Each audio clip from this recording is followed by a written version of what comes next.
Welcome to Retirement Decoded with your host, Scott Tucker, where we break down the complexities of retirement planning to give you clear, actionable advice. Whether you're just starting out or getting ready to retire, Scott's here to help you make informed decisions and secure your financial future. Tune in each week as we simplify the process and decode the path to a stress-free retirement. Now, here's your host, Scott Tucker. And we're back. Welcome back to Retirement Decoded with Scott Tucker. I'm your host, Scott Tucker. This is the podcast, of course. My associate advisor here, Andre Hoody's on microphone number 2. Say hello, Andre Hoody. Hello, Andre Hoody. Andre Hoody, today we have a question from Victoria. Victoria writes the podcast. She says, Scott, would taking Social Security early at 62, Andre, what do you immediately think already? Yes, probably not a good idea. Okay. For most people. I haven't read the whole question. This is like one of those reaction videos on YouTube where you don't know what you're getting into. And for the listener, keep in mind, I have not seen the question. I don't even show you the questions that I haven't looked at. Yeah. I just print these out and here we go. So let's do it like this, Andre. When should someone file for Social Security at age 62? In my opinion, two main reasons. One, there's a health concern where you don't think you're going to make it very far. How concerned might you need to be to file at 62? Very concerned. Like stage 4 or something. Yeah. That's pretty certain. That's what I would say if it's stage 4 or something. Yeah, exactly. Like it's pretty certain, like you're not, you have a few years left. Like I think that's a good time to do it. And the other time, obviously, I think this is the more common one and more just one that's, I guess what I'm trying to say is if you don't have money to live, right, that's the easy one. Like if you need money. If you absolutely need the money and you can't work. Yeah, right. Like if you haven't saved. If you can't work and or refuse to work. Right. Or haven't saved anything, don't have any retirement savings. Yeah, I think that's kind of a layup. That's when. Well, things are, even if you are working hard and everything, I know you could find yourself at age 62 and you could feel like, man, I still can't make it. So I shouldn't poo-poo that, even if you're a hard worker. Something I would encourage people to do if they can't make their bills and they're 62, go look for a new job. Yeah, get a raise. Get a little. Get the cojones, even if you don't have cojones. I mean, because you're a lady, not because you're less than a man.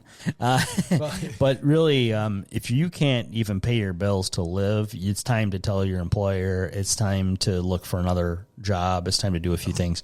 Andre, we recently had a lady in her late 60s tell us that she can't find a job. Mm-hmm. And it was because she was looking for jobs that are like director level. Right. Because she's been that level before. Yeah. And she didn't need to do that. Can you just go out and get a job at Costco, stocking shelves 20 hours a week? Yeah. That little bit of, say if they pay you $20 an hour, that's $20,000 a year. $20 an hour, 20 hours a week is $20,000 a year. And that for a lot of people, that extra little $20,000, not only might it keep you healthier and more alert and get a little bit of social life going, if you don't already have one going, and get you out of the house 3 days a week or something, or half a day, 5 days a week, whatever it is. But also, it's amazing how a little bit of chunk of money, like a $20,000, can make this thing lubricate and flow a little bit easier. So Victoria says, Scott, would taking Social Security at 62, oh boy, and investing it instead. Andre, what do you think? Investing it instead? No, if that's the reason to take it, that's not a good reason. That is an awful reason. Yeah.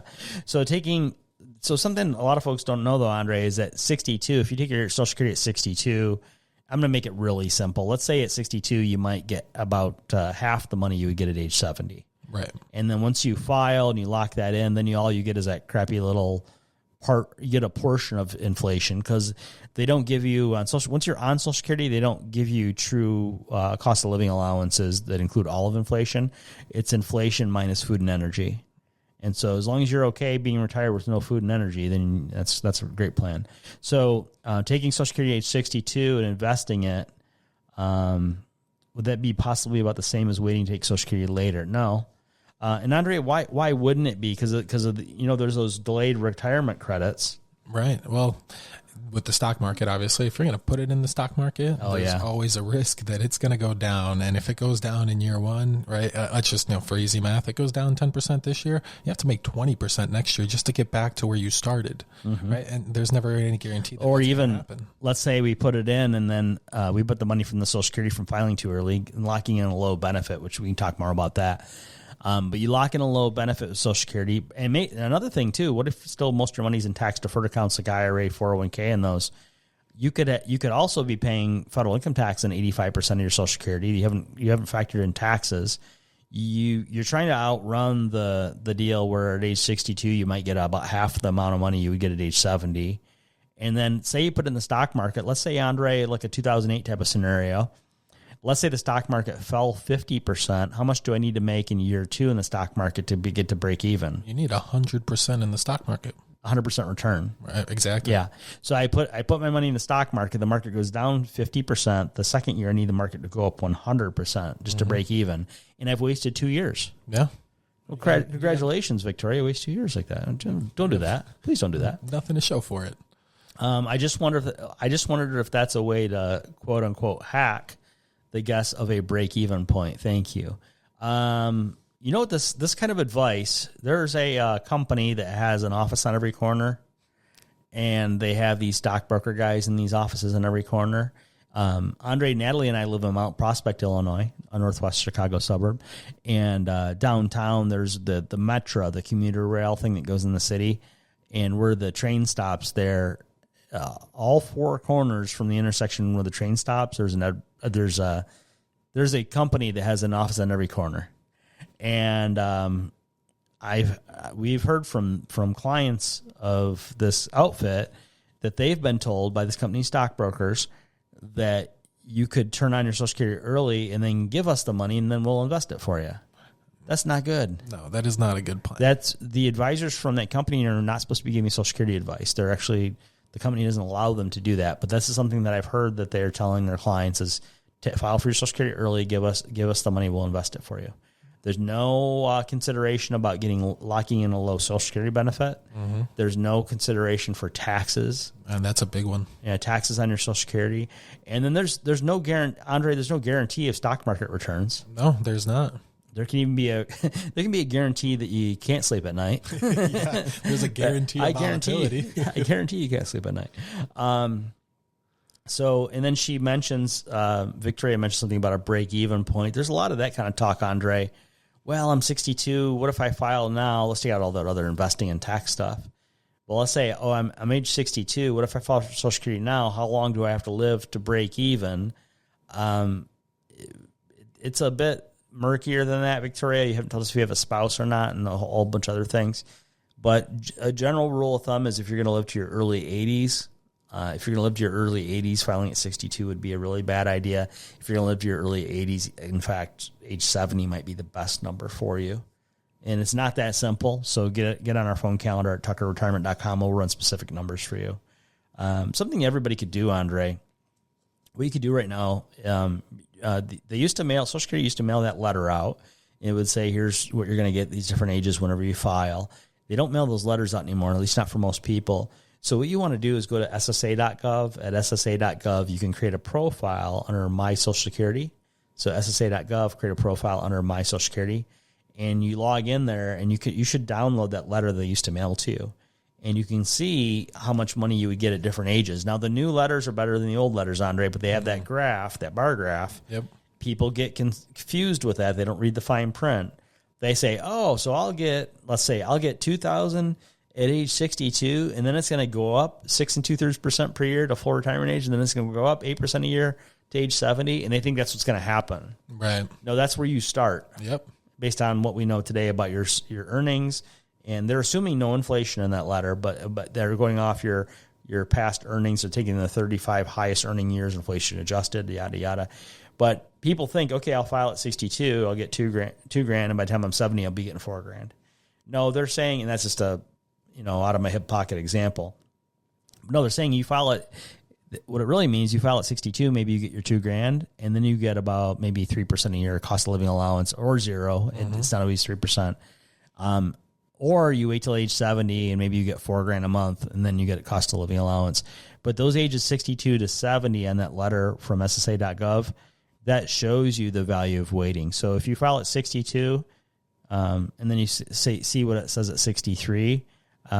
There's a 6 2/3% increase there. Now that letter also has some weird other things like you continue to work and things too, but just the idea that from 62 to your full retirement age. Now, most people listening to the podcast right now, your full retirement age is going to be somewhere between 66 and 0 months, 67 and 0 months. But when you defer for a full year, if it's a full year, you don't have to defer a full year. You can do every month. You make a decision from 62 to 70. You make a decision to defer for another month. So for that 8-year period from 62 to 70, there's 8 years and there's 12 years and 12 months in a year and all that. So you have like 96 different times you got to think. Is it 96? I'm talking and doing math at the same time. 96. Yeah. I talk and do math. It's different parts of the brain apparently. But from 62 to 63, you defer just that 1 year. The delayed retirement credit is 6 2/3% just for waiting that 1 year. Maybe there was a 3% cost of living allowance theoretically. So now just deferring that 1 year, maybe your benefit now is 9 2/3% higher just for that 1 year. Yeah. And that goes on all the way up to age 70. Yeah. And then, and one thing to add to that, right? So that's from 62 to your full retirement age. From your full retirement age to 70, it's 70%. So I think it's important. No. 8%. Oh, 8%. I'm sorry. I know what you mean. You got turned around. Yeah, I got a little turnaround. But it's important, I think, to highlight the fact that, right, if you go and file, not only do you get that lower benefit at 62, then if you're going to invest in the market, now you have risk, and there's no guarantee that that's actually going to grow this year, right? You could lose money. It doesn't have to grow at 2 or 3 or 5 or 10%, whatever it is. It could lose 20% that account. Whereas, vice versa, you push off that Social Security, for a year or two, you get that built in 6 2/3% up until your full retirement age. But you don't have a risk of getting a lower benefit. I think that's key there, right? That's a good point. You don't give that back. Whereas if you have like your 401k can be going up and down. Exactly. And so, you really don't have any certainty in an investment account ever. Whereas with Social Security deferring it, you have a little bit more certainty. Well, then, and we were talking about the delayed retirement credit from 62 to age 66 or 67, that area, full retirement age. So from 62 to whatever your full retirement age is, and it's usually 60, 67 for most people listening today. So that annual deferral credit is 6 2/3%. And then you're not missing out on the cost of living allowance. They'll always update that into your next year's SSA.gov letter, we'll call it.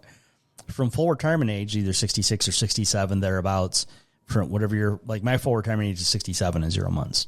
So from 67 to age 70, every year I defer, I get an 8% credit plus the cost of living allowance, whatever that is. One thing that does throw people, one thing that's not on your SSA.gov letter is the future inflation. The SSA.gov letter assumes there is no inflation. Andre, you think there's going to be no inflation? Okay, yeah. Good luck. I think we're firmly set to have inflation for forever. Oh, that's so pessimistic, Andre. Well, I mean, hey, they did say that in 2015 we didn't have inflation, so you never know. Yeah, that is right. In January 2016, people who were already on Social Security when January 2016 came, and they were expecting a cost of living allowance for inflation, our friends who are in Washington told everybody already on Social Security there was no cost of living increase, and so congratulations, you get zero cost of living increase January 2016. They claimed, excluding food and energy, there was no inflation in 2015. It sound good, Andre? I find it hard to believe, but it's a little fishy. A little fishy. Well, you've been listening to Retirement Dakota with Scott Tucker. I'm your host, Scott Tucker. This is the podcast. My podcast sidekick, as most of the time, is Associate Advisor Andre Hoodie. If you'd like to talk to us on the telephone, just go ahead and go to tuckerretirement.com, click and pick a time, schedule yourself right there. We'll spend 15 minutes for free with you over the telephone in the coming week. Get your questions answered and your answers questioned. Share the podcast, give it 5 stars. We'll talk to you on the next podcast. Scott Tucker Solutions, Inc. has a strategic partnership with tax professionals and attorneys who can provide tax and or legal advice. Neither the firm nor its agents or representatives may give tax or legal advice. Individuals should consult with a qualified professional for guidance before making any purchasing decisions.